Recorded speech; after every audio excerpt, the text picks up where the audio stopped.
Hello everyone, my name is Caroline, and the person I want to introduce today is called Kengo Kuma, one of the most influential people in 2021. This is my table of content. In the introduction, I will explain why I chose him and give some background knowledge of Kengo Kuma, then follow with the introduction of his architectural concept and the design of Kengo Kuma. In the conclusion, I will discuss why he deserved the title and make a reflection. If you have any questions during the presentation, you can remain those questions in the Q&A section. So now let's get started. First, why I choose Kengo Kuma. Because I'm a big fan of art, I like to attend various architecture exhibitions and admire the beauty of the architecture as well. And this famous tourist attraction in Taiwan was one of the design of Kengo Kuma. Additionally, his architectural concept is very unique from the others, so I want to use this opportunity to make a full research about him. Kengo Kuma is a Japanese architect and a professor of the development of the architecture in Tokyo University. Also, he is a Tokyo Olympic Stadium designer, the National Stadium. In 2016, he won the Global Award for Sustainable Architecture. His design vision include emotional content of materials, intrinsic characteristic, and Japanese traditions. Kengo Kuma once said that the existence of architecture comes from local partners. This sentence means that the architecture should be the supporting role, while the environment should be the leading role. And architecture should be able to speak for the land and respect the nature. Next, I will introduce 5 keywords about Kengo Kuma, and they include natural material, gap, weaken, overlay, and soft. The first concept is natural material. Kengo Kuma was inspired by the natural environment, and this Yoshihara Wooden Bridge Museum in Japan was the first one he began to use wood to design the architecture. And since then, the wood has become his favorite material and laid the foundation of using different materials to design the buildings. The second concept is gap. The light will pass through the gap between the repeated superposition, arrangement, and misplaced components. And this concept can often be seen in most of the Kengo Kuma's architecture. So we can see that they will create a shadow and light effect, which will supply the visitors. The third one is called weaken. Kengo Kuma developed a theory of negative architecture. And negative here doesn't mean the expression of loss, but rather mean the desire to return to the original. And weaken also means the blurring boundaries of the architecture. We can see the picture here is the sunny hills in Japan, which is the expression of the weakened architecture style. The first one is called overlay. And many duplicate components can be seen in one of the buildings. And the components will be copied after the prototype is created. The last one is called soft. In some interior design, the Kengo Kuma will use the traditional Japanese washi or fabrics to create the walls or the ceilings. This will make people feel more comfortable and warm in the interior spaces. The picture shows the Natsu Cafe in Japan. We can see the ceiling is designed by the soft fabrics, which will let the light pass through it and create a light and shadow effect as well.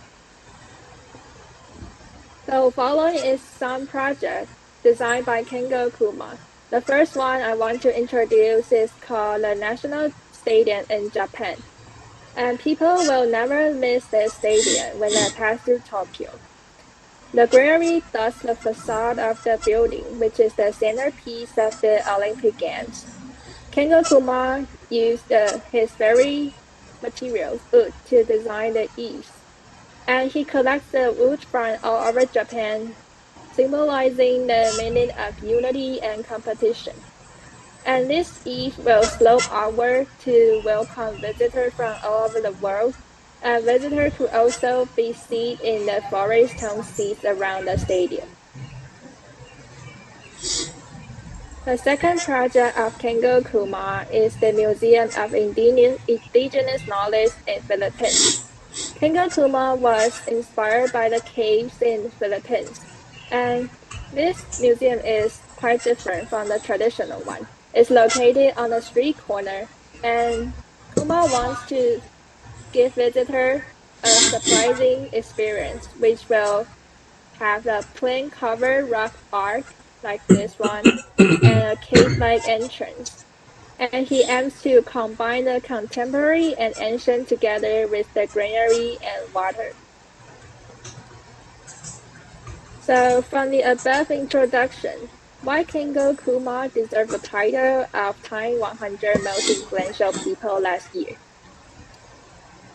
There are 4 points. The first one is he is a significant contemporary Japanese architect. And the second one is Kengo Kuma spotlights the United Nations Sustainable Development Goals for sustainable communities and cities, as well as responsible consumption and production. And third, he successfully champions an idea of losing architecture, which means intricate buildings that appear into the environment. And for him, the key point of the relationship between architecture and space is the transition from architecture as a monument to the environment. From the beginning of the 20th century, the architecture seemed to think from the perspective of the victorious architecture in that era. And Kuma believes that architecture should observe by many conditions in the environment and accept the integrate into the natural situation.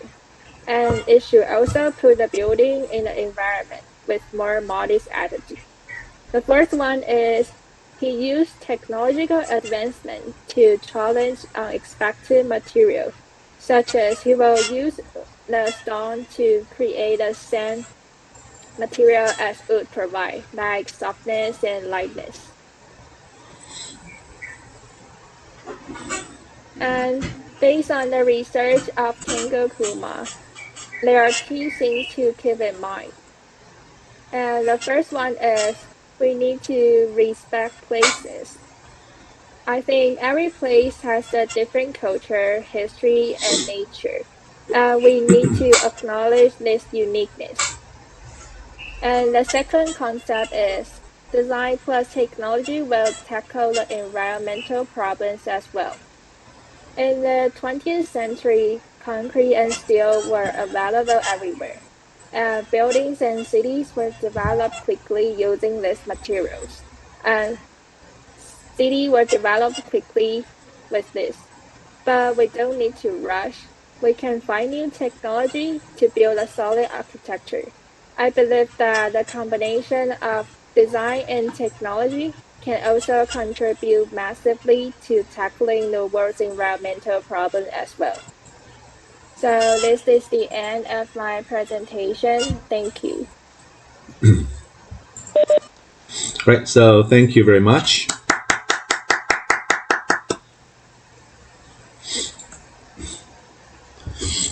Yeah, I think so. Caroline has tried to show us the importance of this architect and his own architectural philosophy.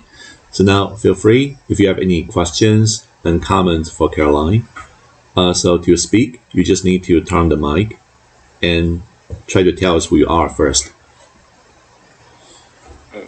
Hi, I'm Stanley, Yes? and I want to ask the question that he designed so many architectures, and which do you think is the greatest or your favorite? I think my 31 is the one I provide in the slides. And I think it's the project of the Museum of Indigenous Knowledge in Philippines, because I think this is quite different from the traditional one, because it's in Philippines there are many high scrappers there, and it's situated in Manila, and they are very contemporary, and he aims to combine the contemporary and ancient together. So people will experience an indigenous people where they live and where they how they live in that era. So I think it's quite unique. Okay, thank you. Thank you. Thank you, Stanley. Yeah, I think it's a very good question. All right, so can we have another question or comment?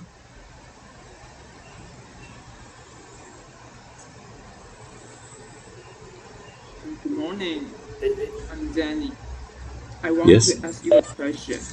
And when you visited the exhibition of Kengo Kuma, and what is your feeling about his architecture, or what is your discovery in his architecture?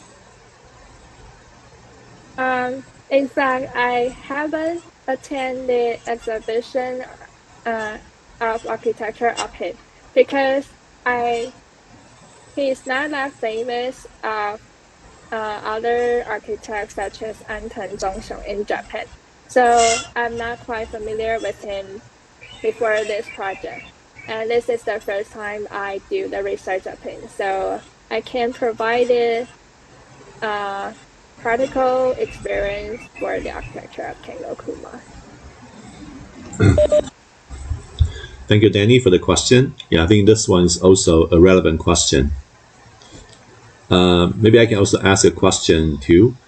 I think Mr. Kengo, I think he's a great architect. So I wonder, does he learn architecture from any certain master, or does he mention any architect who has a deep influence on him? I think he is born in the architect family because his father is also an architect. So he was influenced most by his father. And he lived in the country when he was young, and he likes the natural environment when he is little. So he want to design a natural architect concept when he grow up. Let's see. Okay. Yeah, I think that's why. Okay, good. So, do you have more questions and comments? Again, feel free to speak or ask.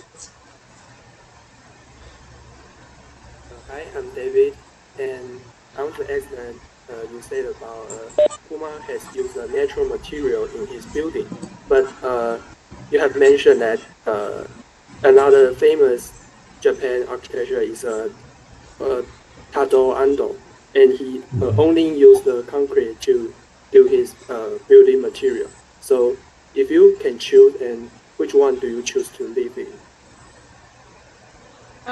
I think I would choose the one designed by Kengo Kuma, because in the tsunami of Japan, there are many architects that are damaged by the tsunami.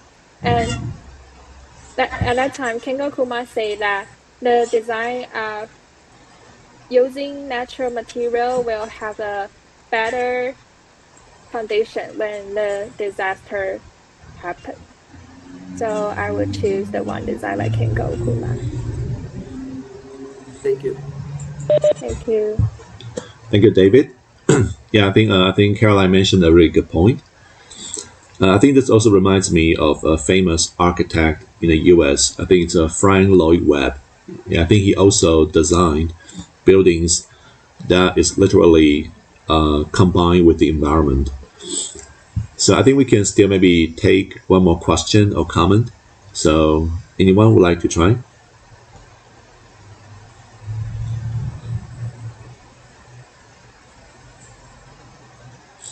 Hi, I'm Emily Liu. And I would like to ask that do you find any huge or major difference between the building he designed earlier and the building he designed recently?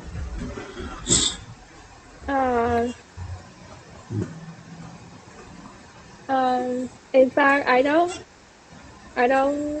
do the research of his earlier building because the stadium of the national stadium in Japan and this project of museum is the recent design of Kengo Kuma. So I think they are similar in that concept is their respect the environment and he don't want to damage the environment by building this architecture. Okay, thank you. Thank And you. I like the design of the slides. It's nice. Thank you. Bye bye. Thank you. Thank you, Emily, for the question and the positive comment. Very good.